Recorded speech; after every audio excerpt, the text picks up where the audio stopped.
ఆ చెయ్యి ఆగిపోయింది.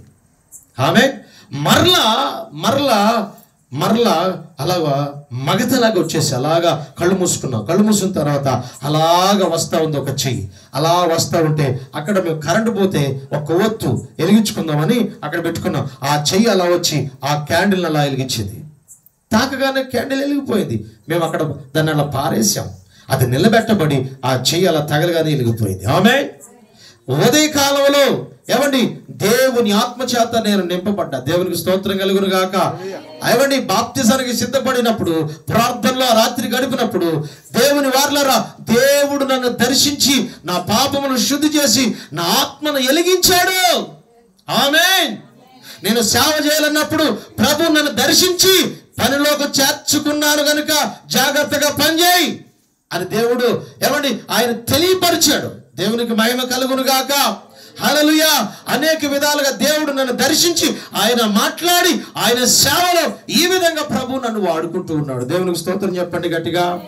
హల్లెలూయా. నా దేవుని వారలారా గమనించండి. కనుక ఈరోజు దేవుని కొరకు నమ్మకంగా నా నిండు యవన జీవితాన్ని దేవునికి అప్పగించుకొని ఆ రోజు నుంచి ఈ రోజు వరకు దేవుని చేతిలో దేవుని కొరకు నమ్మకంగా బ్రతుకుతున్న అప్పటి నుంచి ఇప్పటి వరకు లోక మాలిన్యంలో పడకుండా ఆ పాపములో పడి దేవునికి దూరం కాకుండా నా దేవుని దయా కృపను బట్టి దేవుని కొరకు బ్రతుకుతూ అనేక మందిని దేవుని వైపు త్రిప్పుతూ దేవుని యొక్క పరిచర్యలో నమ్మకంగా ప్రభు ఇచ్చిన కృప వరములు తలాంతులతో దేవుని దయ వలన ఆయన సేవలో వాడబడుతున్నా. దేవునికి మహిమ కలుగును గాక.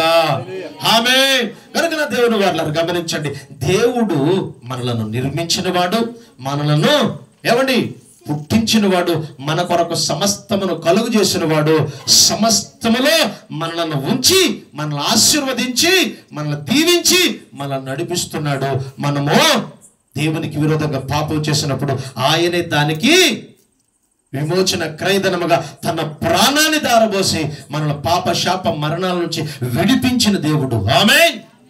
కనుక యేసుక్రీస్తు ఆయన సజీవుడైన దేవుడు. ఆమేన్. హల్లెలూయా. అలాగే